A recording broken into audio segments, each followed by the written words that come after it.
Bezrat Hashem, cette semaine, conclure le livre de Shemot. Parashat Pekoudé, qui conclut en beauté, qui fait le bilan de toutes les offrandes des bénis Israël pour la construction du Mishkan. Alors, ce Mishkan, qui l'a construit, comment on l'a construit? À la fin de la paracha, la Torah dit que Moshe Rabbeinu, l'honneur revient à Moshe Rabbeinu d'avoir construit le Mishkan. Est-ce que Moshe Rabbeinu a-t-il les capacités, le potentiel de construire à lui seul le Mishkan? Alors Zohar avait nous dévoilé le secret de cette construction. On n'est pas Pekoudé, page Resh, Kav Bet, 222 Amoud Bet. Le Tachazé, viens voir.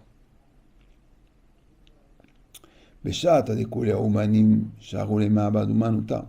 Au moment où tous les Oumanim, tous les artisans, ont commencé leurs travaux, orfèvrerie, broderie, l'or, l'argent, le filage, toutes ces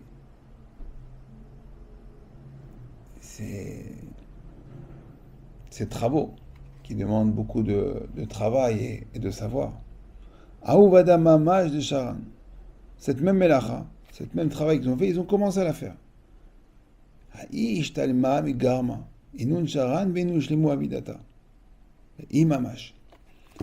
Les bénis Israël, ils ont commencé la melacha, commencé à broder, commencé à faire fondre l'or, ils ont commencé.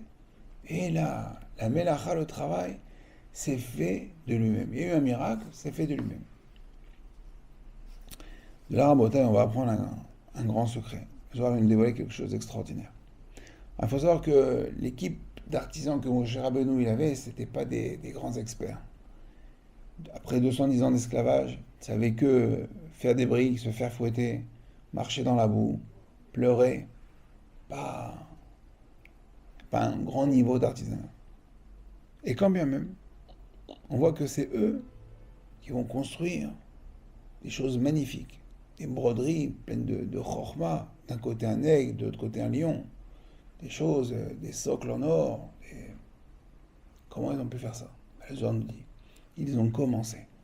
Ils ont eu la volonté, ils ont mis l'effort, ils ne sont pas découragés. La Torah nous dit, en parachat de cette semaine, à 18 reprises, Ka'asher, Tziva, Hashem, et Moshe. Les bénis Israël ont fait selon l'ordre que Akadosh Baruch Hu avait ordonné à Moshe. À 18 reprises, ça va être écrit.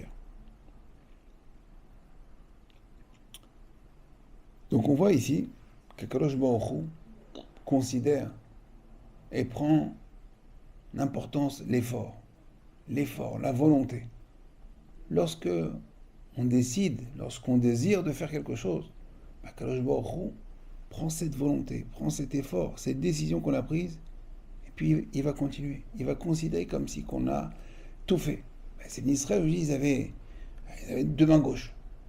D'accord, ils étaient très, très gas, ils venaient de sortir d'Égypte, à peine quelques jours. Et quand bien même, Moshe Rabbeinu demande, bon allez, on va construire un Mishkan pour Akadosh Baruch Hu.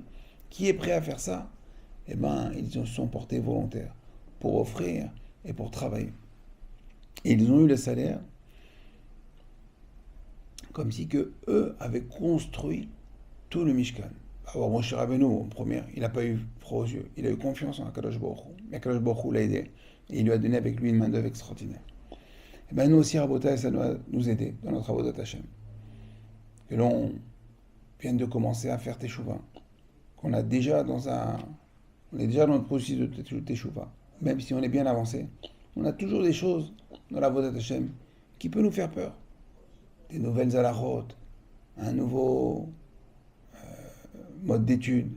Tu dis, mais c'est un nouveau livre, il est genre, il y a combien de commentaires, mais je n'y arriverai jamais.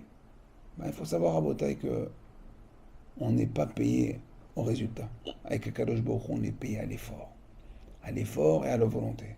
Vous allez étudier, vous allez dans un Beth Midrash, vous allez vous casser la tête, vous allez comprendre 2 lignes de Gemara, et encore, vous ne les avez peut-être pas compris, mais vous avez fait l'effort de les comprendre, puis le salaire, il est incommensurable, extraordinaire. Akadosh Baruch Hu dit, mais mon fils, t'es venu, tu t'es cassé la tête. Alors que bon, si vous allez au travail, on vous passe une commande.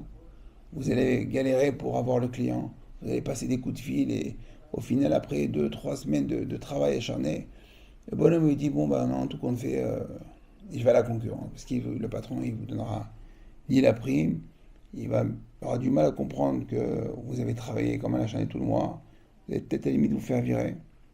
Kadosh Baruch Hu, c'est un patron extraordinaire. Il voit, il considère combien d'efforts tu peux mettre. Alors d'un côté, un autre bonhomme qui a des facilités, il peut vous descendre 1, 2, 3 pages de Gemara facilement, sans effort. Bah lui, il recevra le salaire de la page qu'il a étudiée. Kadosh Baruch Hu désire l'effort. On ne cherche pas le résultat. On ne veut pas le résultat. Combien d'efforts tu investis?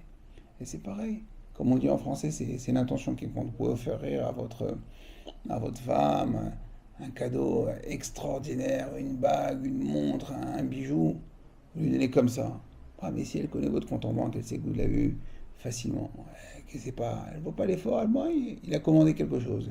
Il s'est rappelé que c'était mon anniversaire. C'est déjà bien. Il s'est rappelé que c'est notre anniversaire de mariage. C'est déjà bien. C'est déjà un effort extraordinaire.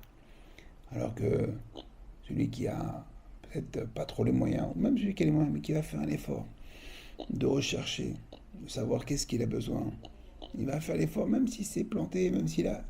Eh ben, la personne en face, elle va dire, j'ai vu dans le cadeau, j'ai vu dans ce que tu m'as offert, combien tu t'es investi. Eh ben, à votre c'est pareil que l'investissement. Il faut s'investir. Et puis, vous inquiétez pas pour la suite. Des fois, les jeunes, longtemps, ils veulent pas se marier parce que, ah, mais puis la parnassa, et puis comment on va faire pour vivre, et comment... N'aie pas peur. Vas-y, lance-toi. Un minimum, faut pas vivre dans la folie. Ou bien, mais comment je vais mettre mes enfants à l'école juive? Ça coûte de l'argent. C'est un budget.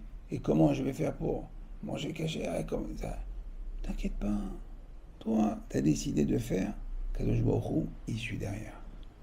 Il ne suit pas derrière, il suit devant, il est devant toi, il est derrière toi, il est partout. C'est les Anané Kavod.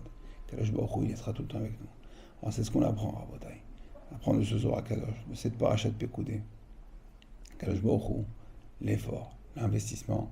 On n'a pas peur, on a confiance en Kadosh Baruch Hu. On y va, on fonce. Et Bezrat Hashem, on continue comme ça. Et Kadosh Baruch Hu va nous amener très bientôt, très prochainement. Bisrout, le limoud du Zohar. Bisrout, Rabbi Shimon Bar Yochai, tous les Tanaïm Akdoshim. Et Bisrout, vous-même qui étudiez la Torah. Et bien le troisième Beth Amikdash, Bimera, la boule du Mashiach, au 4